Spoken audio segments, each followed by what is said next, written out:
I'm return. I'm return. Yeah. Me? You listening to me? And you know what the problem is with Mpho being right? Is that it feeds her idea that she's always right. Exactly. Clock it. I'm never wrong. When you are not financially independent, you are at the mercy of whose money you want. Yes. And you don't want to. You don't want that.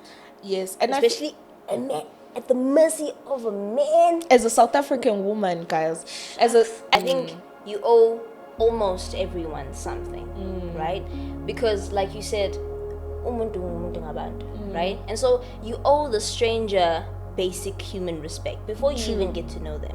You owe your partner loyalty. You owe them accountability.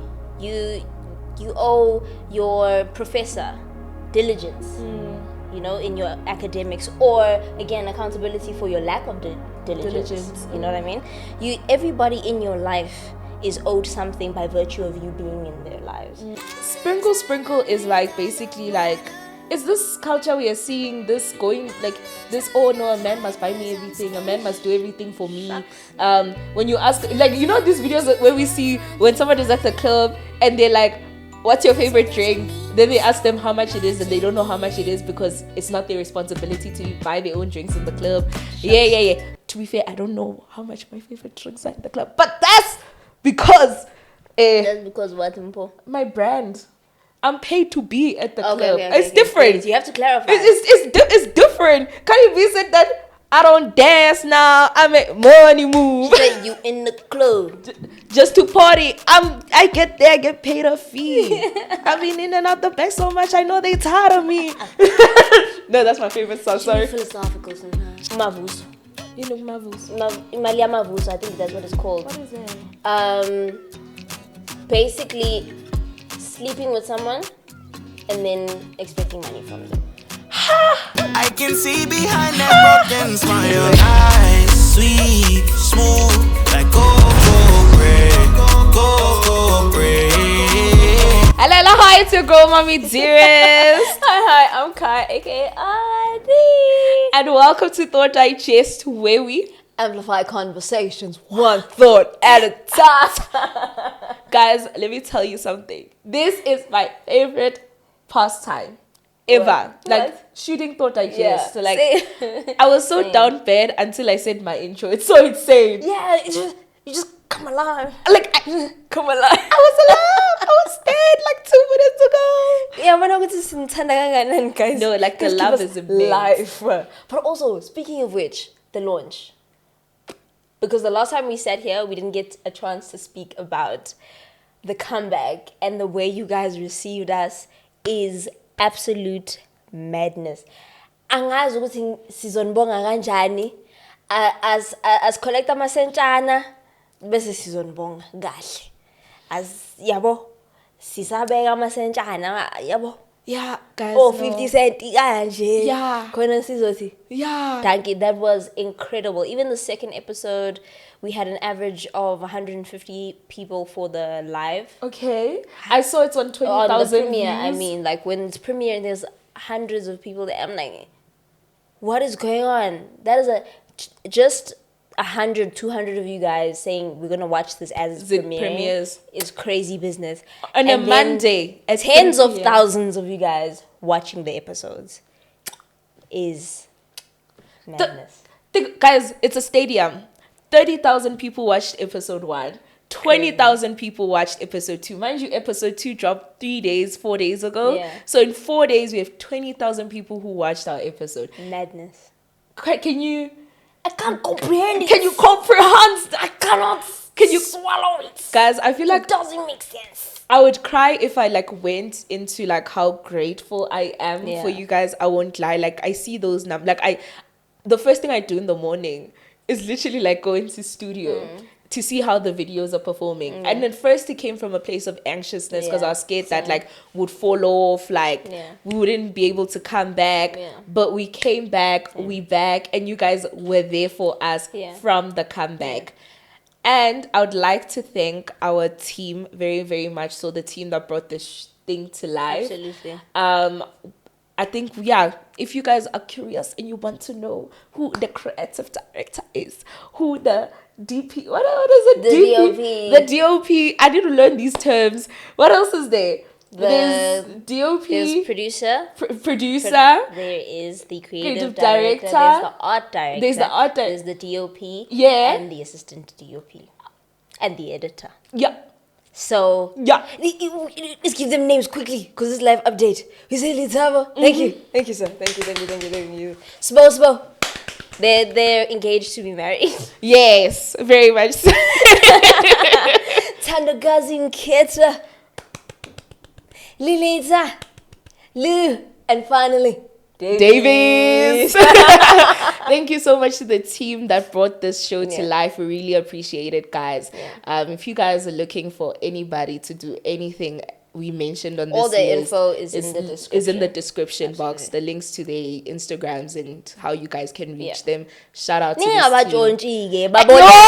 If I promise y'all, if they say they're leaving us, for anybody watching this, everybody's catching hands. Everybody's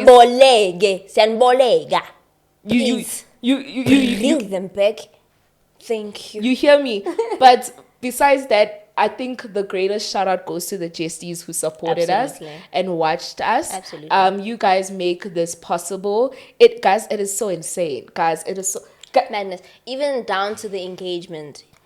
You guys are watching, interacting with each other is absolutely. Sometimes I don't even have to. I'm always on the ball with comments. Yeah. Sometimes I don't even have to because another Jestie will answer somebody else's question. It has always been and still is, which I'm absolutely proud of, a community. Yes. A sisterhood. Yes. There are even men here. Shout out to the men.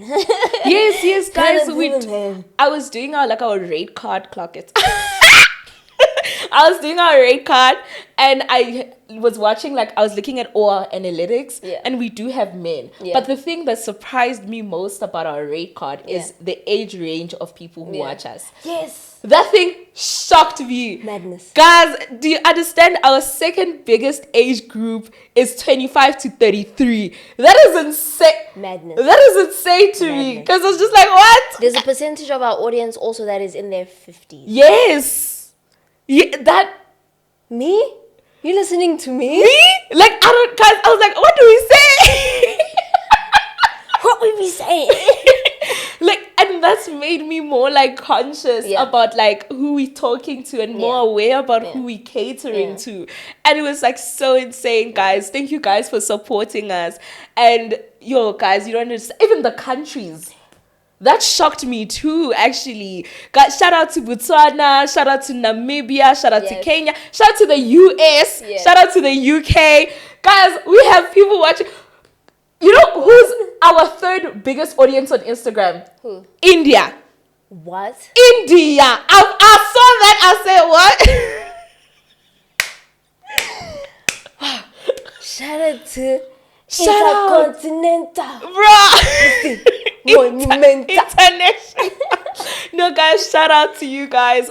Thank you guys for those who are listening to us on Spotify. Yes. We need to get on the ball of responding to your guys' comments on Spotify because I know you guys can make comments on Spotify. They are commenting. I had no idea. Guys, I'm coming. Spotify crew, I'm coming. They are commenting, so we need to get on that ball because I noticed that it means that for 2 seasons we've never replied to a comment on Spotify. Ooh, I got some catching up to do. And they commenting. We got some commenting catching up to do. Don't worry. We are aware of y'all. I'm aware of you. We are aware of y'all. We are aware of you. And that's on the come up live update, and then on the personal life update we start. I think now that we spend majority of the time just saying thank you, we'll have to. Unfortunately, we know you guys love long life updates. Yeah, we do know that, but we have to keep it 2 minutes. Keep you guys here. So yeah. In 2 minutes, life update. Since the last time I saw you guys, I passed my IAC exam. Yes. Clock it. Passed her learners. Yes, I passed my learners. I passed my IAC. She's about to graduate. Yeah, for the second time. Yeah. Sorry, I'm stealing. Yes. In 2 weeks, I'm graduating. Passed my IAC. Passed my learners. Thought is on 6,000 subscribers, which is so Almost insane 7,000, because I was telling on our second episode, I was like, I hope I'm on 2,000 subscribers, and somebody's like, ha ha ha, we on road to 10K in the response, and it's like so crazy because I was saying this one, I hope we on 10,000 subscribers, but I feel like we'll be already like we'll be far by then. So guys, I just felt like I was winning this week. It was just like win. Awesome. And love that. I loved, guys, I felt like, oh my God, it's so insane. I genuinely felt like it was just a win after a win after a win. And I was like, I have not lost in 2026, which is so refreshing for me. Because I got how much anxiety you had over the IC.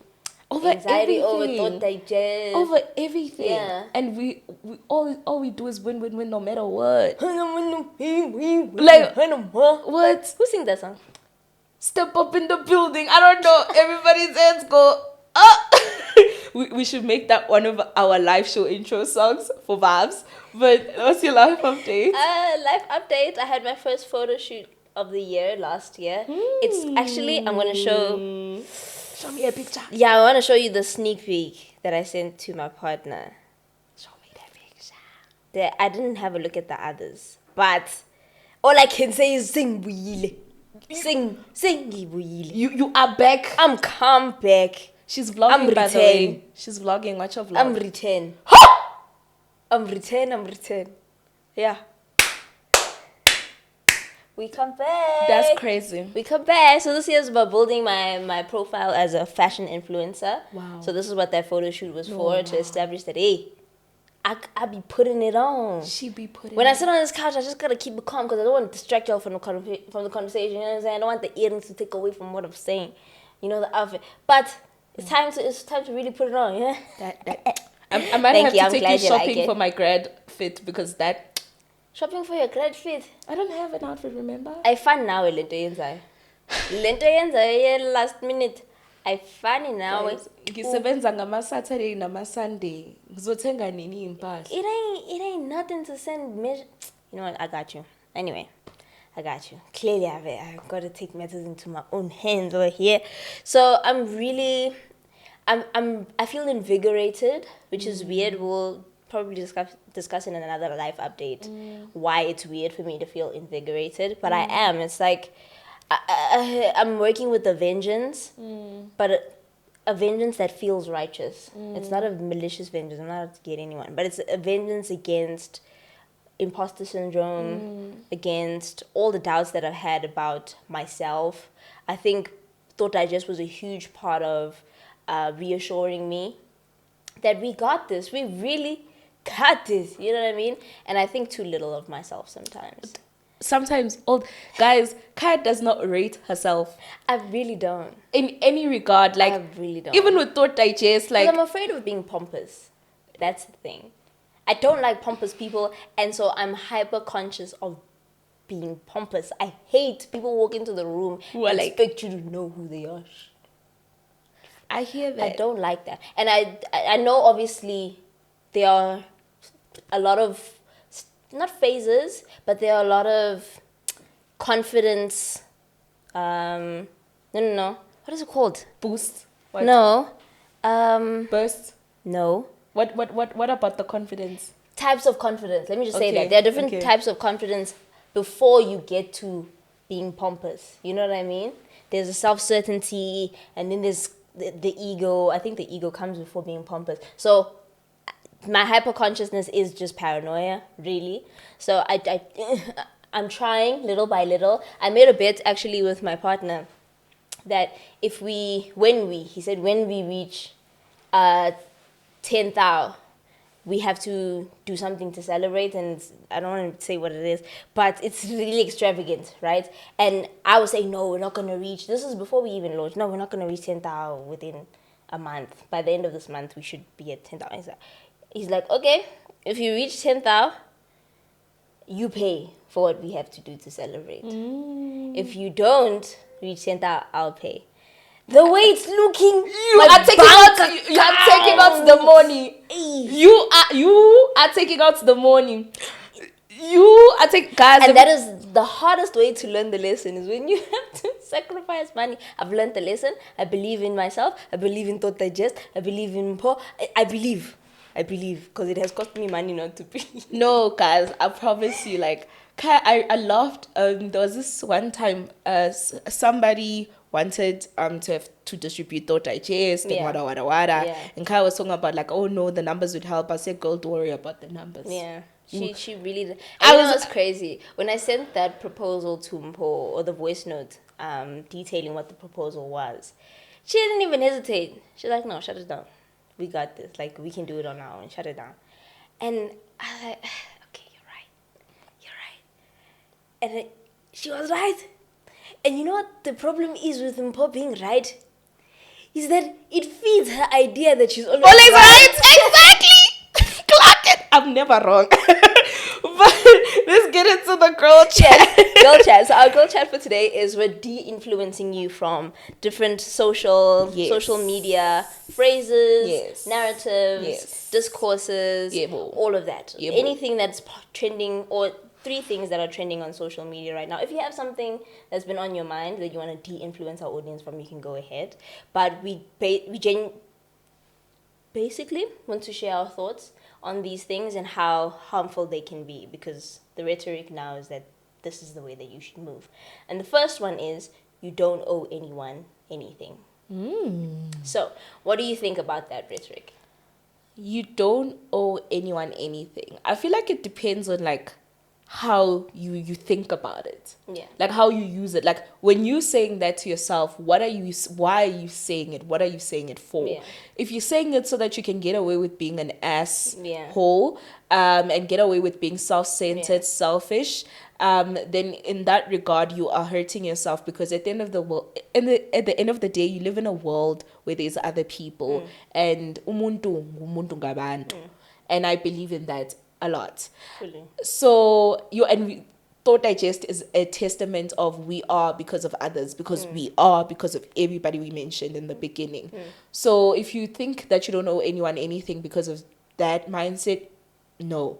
But if you feel like you don't owe anyone anything out of the fact of you are pouring from an empty cup, when you're giving yourself from a place of nothingness, you don't owe anyone anything to take away everything from yourself. In that regard, yes, you don't owe anyone anything. Okay. I agree. I agree with both points. The second one, to an extent. I think it's not situational. I think you owe almost everyone something, right? Because like you said, umuntu ngumuntu ngabantu, right? And so you owe the stranger basic human respect before you even get to know them. You owe your partner loyalty. You owe them accountability. You owe your professor diligence, you know, in your academics, or again, accountability for your lack of diligence. You know what I mean? Everybody in your life is owed something by virtue of you being in their lives. I think saying that you don't owe anyone anything encourages emotional irresponsibility. It's to absolve yourself of the responsibility of what it takes to be. What it takes to be a sister, what it takes to be a mother, what it takes to be a cousin, what it takes to be a daughter. You are absolving yourself of the emotional responsibility that takes. You are absolving yourself, or you are living in a vacuum where your actions don't have consequences because you don't owe anyone anything. You know what I mean? I think that's incredibly harmful. Even parents who say, I don't owe you anything. Excuse me? That is insane.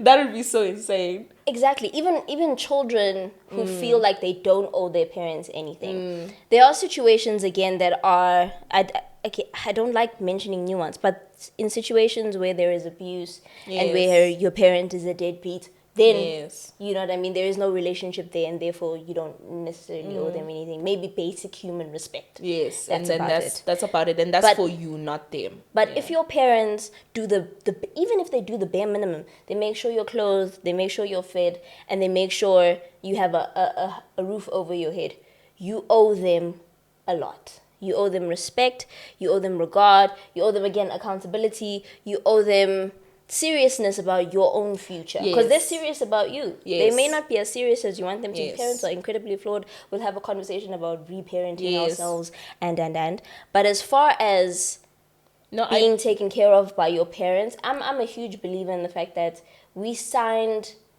Nobody asked to be here, number one. So you can, I didn't ask to be here. So yeah, why but do I? so says Lan. Sislan, do something. You know what I mean? I'm a huge believer that even though we may not want to be here, we signed a spiritual contract at some point before we came into existence to exist, if that makes sense.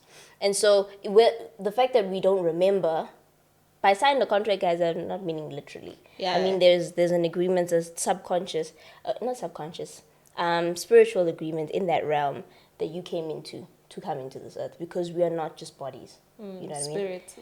Again, long topic. Yeah, long topic, that one. But yeah, I think Yeah, no, you I owe hear that. someone, you don't owe everyone everything, but you owe everyone something. Yes, Yeah. not everything, Yeah. something. That's not all of you, but respect, as she Yeah. said, genuine respect, Yeah.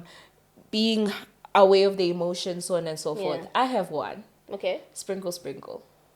What is the sprinkle thing? Like, I feel like I've heard it so many times. I once spoke about it when I was telling kids to go to school. Young skolong. Don't see us here. We're educated. Very educated. Learned. And I will say that every time because I'm very proud of us for that. We're qualified.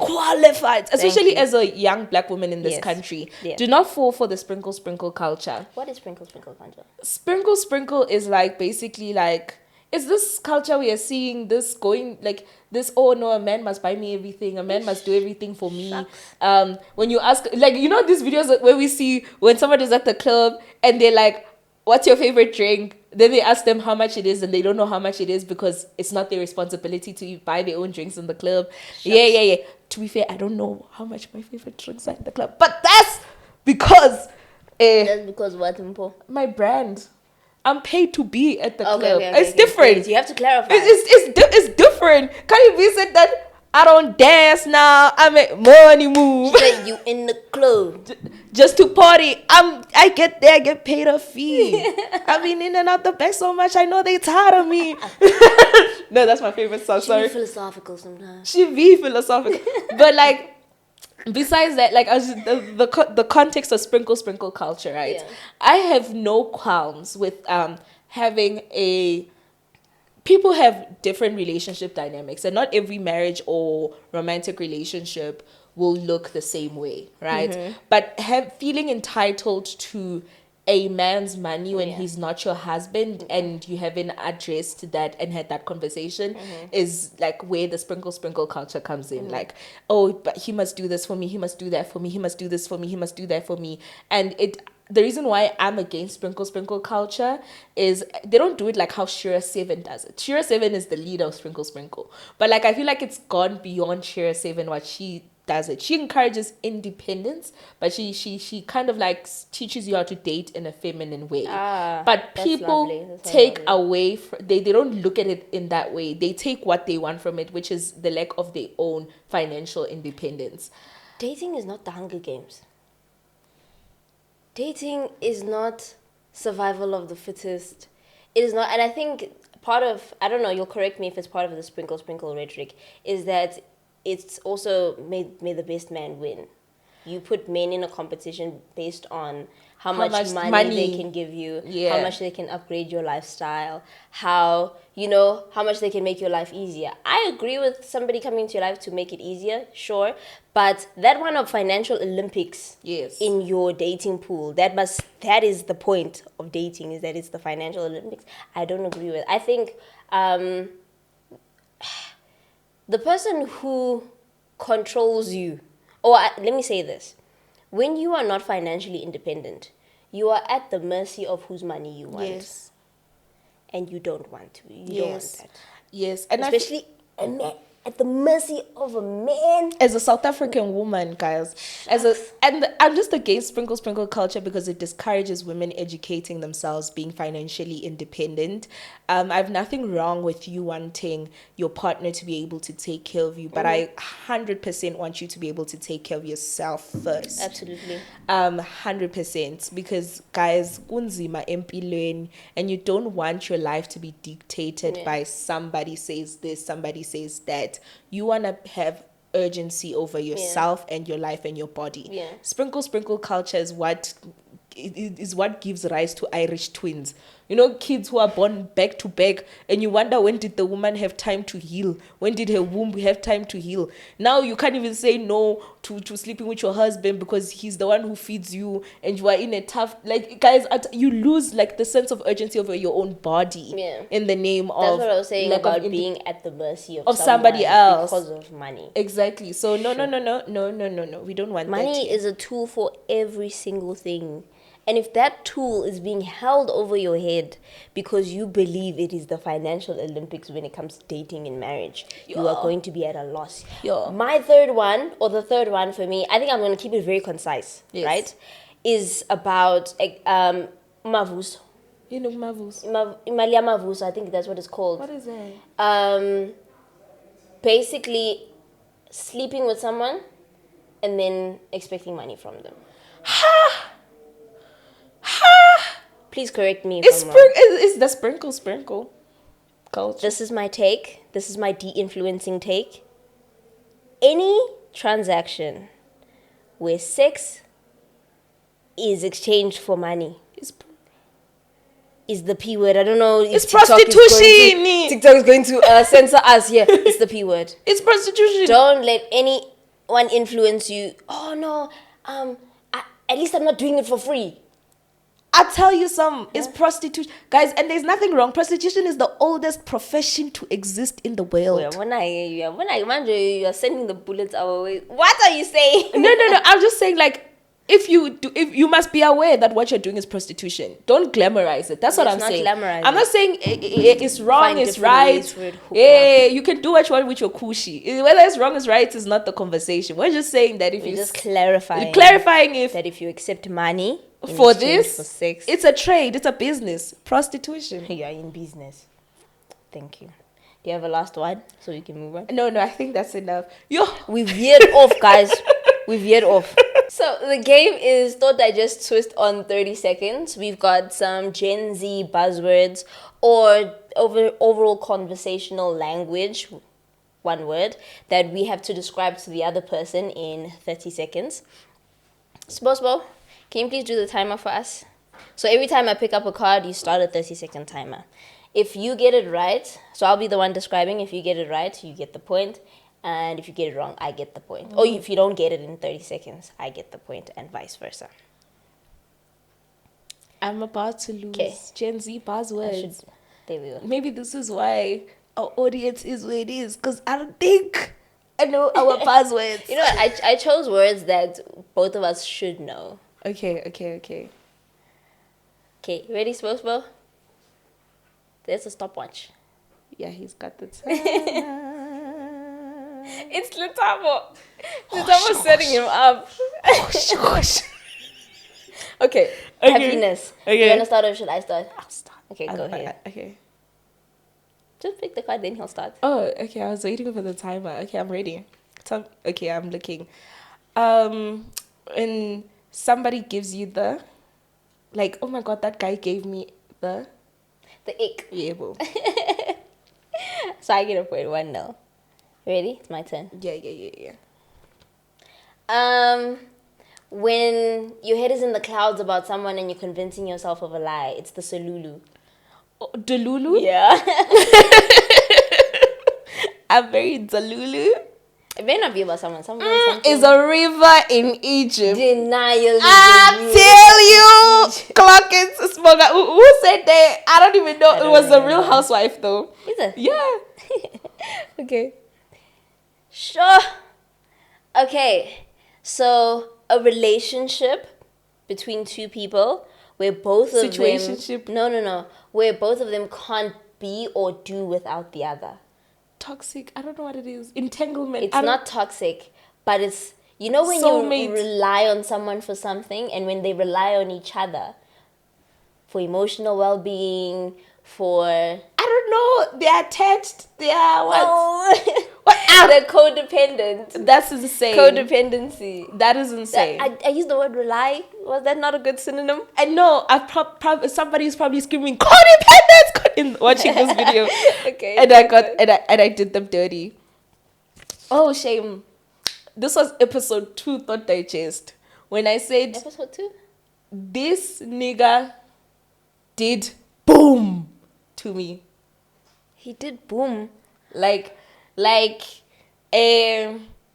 when two people like each other, they are in Love. And then what is this? I dropped her? A bomb. Love bombing. Episode 2. I'd say go watch that, but we don't make income from that.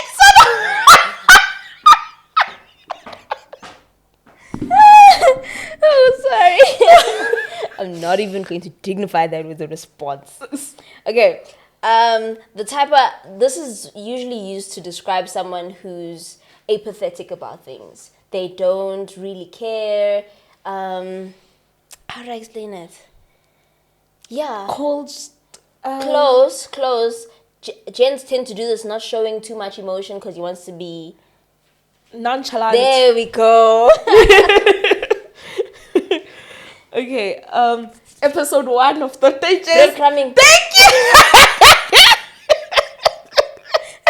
Guys, We didn't even get to set the timer. We've had so many episodes. But we remember certain episodes where it's like, because the breadcrumbing episode is, I think, one of our best performing episodes. Yes, it is. Yes, it is. Sure. When somebody posts another person on when somebody posts their partner on social media overtly, like obvious, it's a picture of them kissing, and they've never posted that person before. I know this word. I know it. So hard launch, soft launch, hard launch. Yes, hard launch. Hard launch. Hard is the one where it's like kissing. Guys, one day ndizo hard launch together. umuntu. I'll hard launch my husband. I love a good hard launch. I love a good hard launch. Hard launch my husband. Okay, it's giving it was a movie, but let me say, when somebody is enticing you. Seducing? No, like they like, oh my god, stop Flirting? No, stop flirting. I think they love to say that lead me away it's in the Lord's Prayer. Lead me not into temptation, but deliver us from evil. That description is wild. I think we'll do one more each and then call it. Okay. When somebody stops talking to you without an explanation. Ghost. Yes. Ghost, lama ghost. Go for it. When somebody, they do this thing, like they do something, but they love to say other people are doing it. Like, stop projecting. Yes. Okay. Oh my gosh. I have to use your imagination to answer you. Yes. Why are you doing this to me? Because okay, guys, I won, in case it's very unclear. Yes, she did. She did win. She had the advantage. We should play more games. Paul loves games. She's so competitive. We should do like a Thought Digest games night one of these days. I love games. Actually. Tell us if you want. Asibeka masenjani. Okay, the long topic. How much time do we have? How much time has it been? I have the time. We have 17 minutes. 17? Oh my gosh, guys, we're so sorry. Yeah. We're so sorry. Sorry, guys. It was probably the girl chat. Okay, so this is a long overdue conversation. I think our audience has been asking us to talk about this. 17 minutes is insane. No, actually, let's make it 30. Hey, 20, 25. Okay, thank you. Thank you so much, Creature. Okay. This is finally a conversation about religion, belief, and identity. And the starting point here, what was my opening question? How were you raised, or did you have a different question? No, I had a different question. Okay. I have a different question. The first one that comes to mind that I can, because I wrote it down, is, do you think religion is necessary? No, I feel well, okay, let me put it like this. I do believe that people need to believe in something, right? Okay. But I feel like religion is like one of the biggest dividers of humanity. Okay. Like it satisfies the need for people to belong. Yes. But in that belonging, it justifies a lot of division and separation. Yeah, that's my only the only reason why I feel like I would be fine if we did not do with religion, because it really does separate a lot of people, and it breeds hate, misunderstanding, judgment, sense of superiority, so on and so forth. Yeah. Okay, I disagree with you. Okay. This is going to be interesting. I think religion is absolutely necessary. I Okay. think what causes the divide is human nature. The desire for power, the desire for dominance, the desire for materials, the desire for superiority, all of that. The desire for worship. There are certain kinds of people who desire worship. So I think those are human aspects. Those aren't necessarily doctrinal qualities. I think most religions rather have, I wouldn't say they're most of them aren't flawed. You know what I mean? They're very solid doctrine, very solid teaching. I think it's when the human being's selfishness comes into play that creates the divide, right? Because I was looking at a religion known as Confucianism, right? Oh, guys, I love Confucianism, but carry on. Oh, carry on. right. So Confucianism is basically that, not the idea, but the purpose of Confucianism is to live in harmony with other people and to be the best version of a human you can be. Base Confucianism. If you want to look into it, you can. But I think that on its own is a beautiful precedent for discipline, for love, for kindness, for overall goodness in a human being. It inspires you to do and be better. There is no God in Confucianism, but the doctrine itself, I think, is solid. I think when we put leaders and hierarchy and a reward system into place in light of a religion, that's where everything just goes wrong. You see, that's like the layer that I disagree with. That's why I feel like in nature, in human nature, in thingy, because we live with others and we don't live in a world alone, we need a guideline, a rule-based guideline. We need an ethical compass and a principle. Like we learned this when I did ethics in varsity. Like the need for different ethical theories and so on and so forth is simply to be able to live with each other. Yeah. That I agree should exist. The hierarchy, the reward system, the end goal of an afterlife that none of us have seen, that for me is what, because it becomes you are selling something, and that's what I don't. Fear-based teaching. Yes, essentially fear-based teaching. Yes. So seems that we are on the same page, because for me, what you just said about it presenting, I hate saying guys, please count how many ums here so I can keep myself accountable. I don't like going that it presents as a guideline for more morality, being ethical, being good, kind, all of the things that make the human experience pleasant.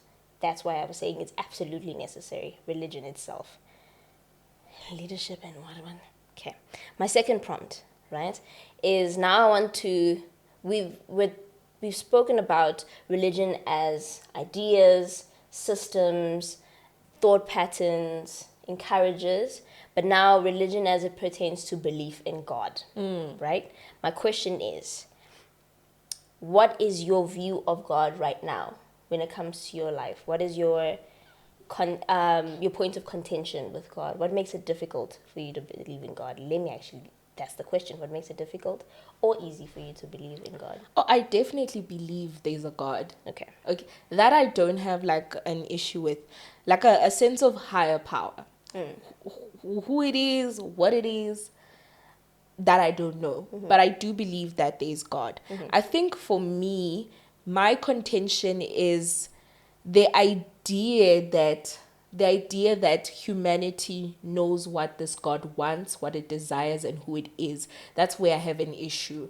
you know, because that also is taught from a place of selfishness. I don't think we can operate from a place of without wanting to benefit, whether it's to make yourself feel better, whether it's for the sense of comfort or whatever. You want someone to believe something, so you believe it.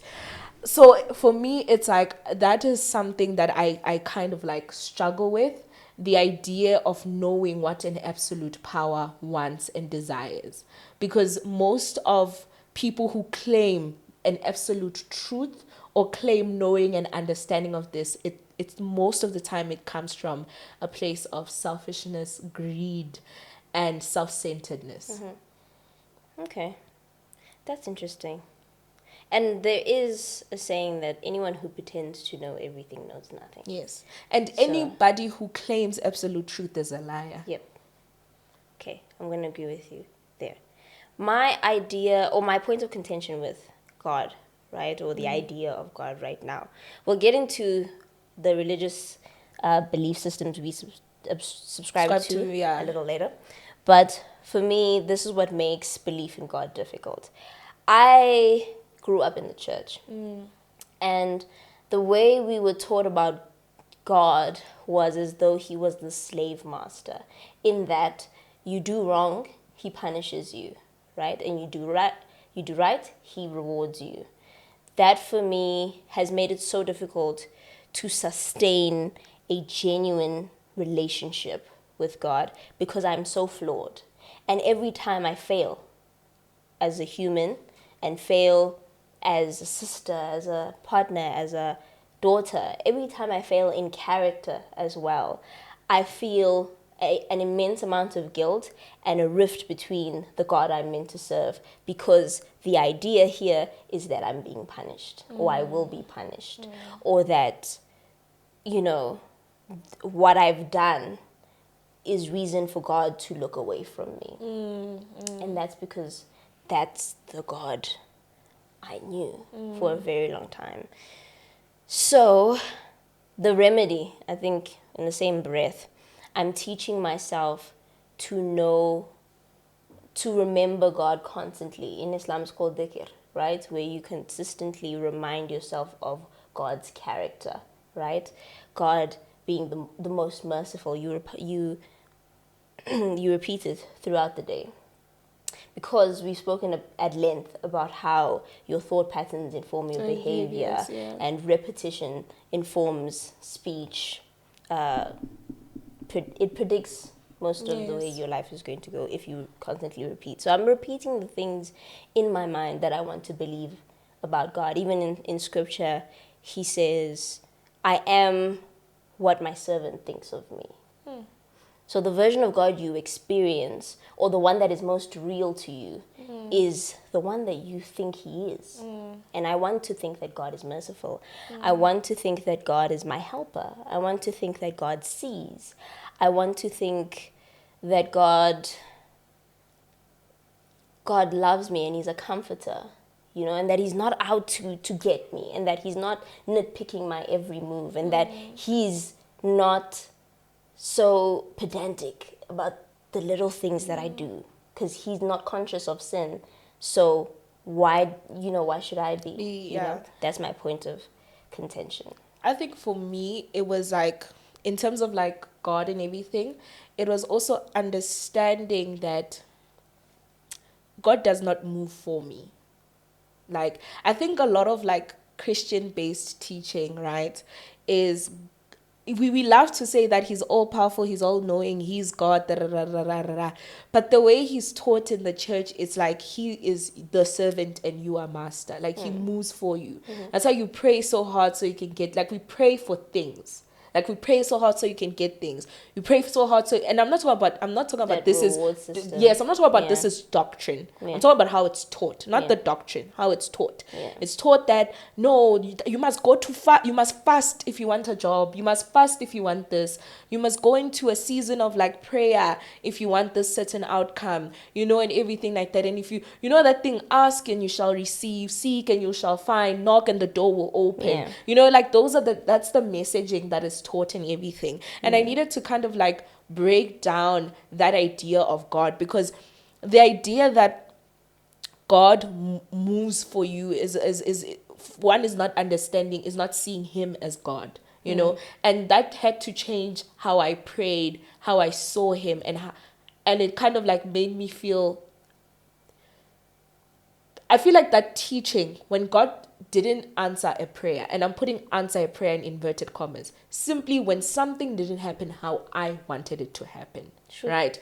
When something didn't happen how I wanted it to happen, it broke down how I saw God in my relationship with God. Yeah. Because I was taught that you fast, you pray, Yeah. you be diligent, don't sin, don't do this, don't do that, don't do this, don't do that. He's a good father in a way of he gives gifts, that type of concept. Yeah.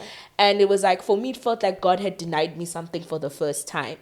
And it broke, I had to like interrogate then how I saw him and my relationship with him. And I was moving as master and he as servant, because now I tell you what I want to do, and I'm giving you to what extent I must execute something to get what I want from you. I must fast for a period of 4 weeks if I want this from you. I must pray night and day if I want this from you.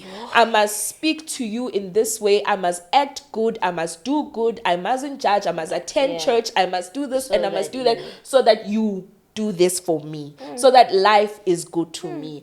And that is the teaching that is taught. Transactional. It's very transactional. Yeah. And if you see God in that manner, and if you think of him in that way, you will not understand the concept of pain and suffering of others. Like it's guys. Bae. Oh my gosh. I wish we could merge the episodes. I'm sorry, y'all. Like, you will not understand the pain and suffering of others. Yeah. You will go to a homeless man who is hungry, who is on the street, and you will say, God is enough. The homeless man is hungry and he's on the street, but God isn't, because you have this it breeds that understanding and that reality that no, this equals this outcome, not understanding that suffering and pain and everything is life's journey. And having that transactional relationship of God takes away life's journey for everyone, and then you will undermine people's pain, undermine people's suffering, because you have the answer, not God. You have the answer, which is him, but not him. I hear you. That is a lot of people's issue. I think majority of everyone who doesn't believe in God, that is their point of contention with theistic religion, is that this God of yours is a God who wants to be served and wants to be worshipped, and then he will. And he's also a God who will send you to hell if you don't. You understand what I'm saying? And that was also my point of contention for a very long time. There are questions, that's why when somebody says to me that they don't believe in God, I am all ears, because I need to hear what your rationale is. And usually it's that if there is a God, why? Why the suffering? Why the loss? Why the grief? Why the aching? Why the pain? Those are their questions. Secondly, if there is a God, then he doesn't really care, because why does he not intervene? You know what I mean? If a child is suffering and a child is abused, and I was somebody who could do something about it, I would. And so this God of yours does nothing, therefore he does not exist. That is the point of contention. And you know what? I'm willing to sit here and say, yes, I believe in God, but those questions I do not have answers to. And that is what humility requires. Absolutely. My belief in God, at the center of my belief in God, I have to be honest, is my attempt at squashing my nihilism. Nihilism is the belief or the idea that this is all that there is. That there is no intrinsic meaning to life. There isn't a particular purpose for every individual. There isn't a hereafter. I believe in God because I'm fighting that. It is my fight against nihilism that fuels my belief in God, my personal belief in God. I don't want to be nihilistic. I don't, because it will mean everything I do is meaningless, you know? And my belief in God is to say there is meaning. There is meaning in my life, there is meaning in the suffering. You know, religion or theistic religion gives purpose to your suffering. Even though I may not agree with all the answers it gives, but it gives purpose. It gives things like prayer or self-regulation. They have psychological benefits. There's self-regulation and it's internal. It's introspection. It's a positioning for, what is it called? When you lower yourself, not humility, but surrender. Yes. There we go. It's a positioning for surrender and giving up control. Those are aspects of religion and prayer and worship that alleviate the suffering that is embedded into the human condition. You know what I mean? Okay, the last question. We don't have much time, like 5 minutes. Oh my God. We can't add another 5. No, the cameras are going down. Yeah, the cameras are going down. Okay, where do you stand in the religious system? Your Religious belief system? Who do you consider, or which sect do you consider yourself to fall under? That's the timer, guys. This, honestly, I cannot answer this question because I am still discovering myself in that. Okay. Mainly because I do not believe in the construct of religion. I'd like to say spirituality, yes, and understanding your place and where you are in the spiritual sense of your being is very important.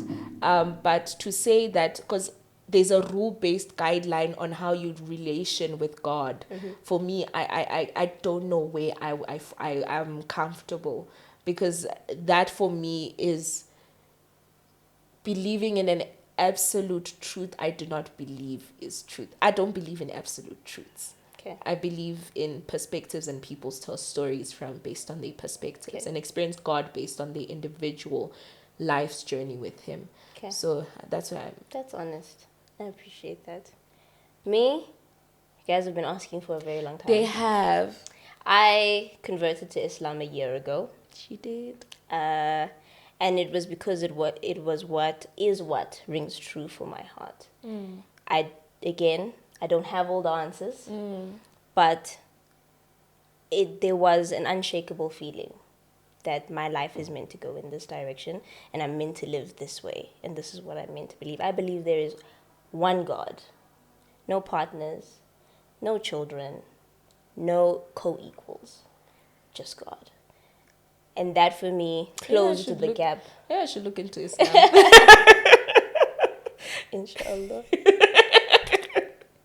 That for me closed the gap that I'd always felt between God, because between myself and God, because what I had believed before was the middleman theory, was the co-equal, triune, co-eternal, and it never made sense to me. You know, it's so crazy. Kai and I had this conversation, and I didn't know that was what Christianity was. Because she's like, no, you believe? I said, no. And I said this on the couch, and I remember I got attacked by Christians, and I said, okay, fine, let me say I'm not Christian, then so that you guys can feel better. Yeah. But I also don't believe in the Trinity, because if you really look into the history of the Trinity, that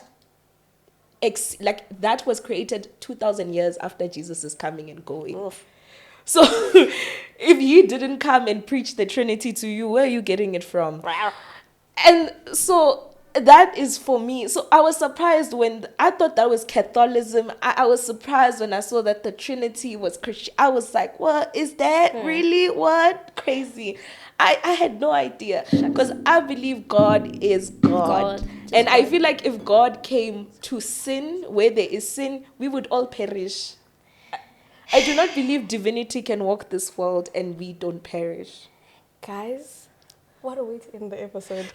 Shucks. Okay, we'll get into the nitty-gritties. I will probably share my entire journey into Islam, because it's been 365 now. I'll share my entire journey, but for now, this is where we stand with religion. This is what we think about religion. Let us know what you believe. What is your point of contention with the belief in God? What religious system or beliefs do you subscribe to? And I'd like to end the episode. What is the emoji? Yes, fine. No, the emoji is love, because I'd love to end this episode that just because we may not believe in the same thing, yeah. does not mean that who we are as people has changed, or who we are to you guys and who you are to us has changed. I believe in loving everybody and understanding everybody. The same way Kaya has been Muslim for like a year, and I've been Christian, and then this and this and this for a year, but our friendship has remained, because her character has not changed, who she is has not changed. And commenting anything that says, I hope you find God again, that would be so insensitive and so un-Christ-like of you, because what you would do is you would diminish her identity and who she is and what she believes in. And if you do the same for me, that would honestly be also inhumane, because you want me to be you, and that is not gonna happen. So let's all love each other, ne? In this comment section. This is what this community is for. Beautiful. I love you. I love you too. I love you too. We love you guys. Bye. Love you so. Bye.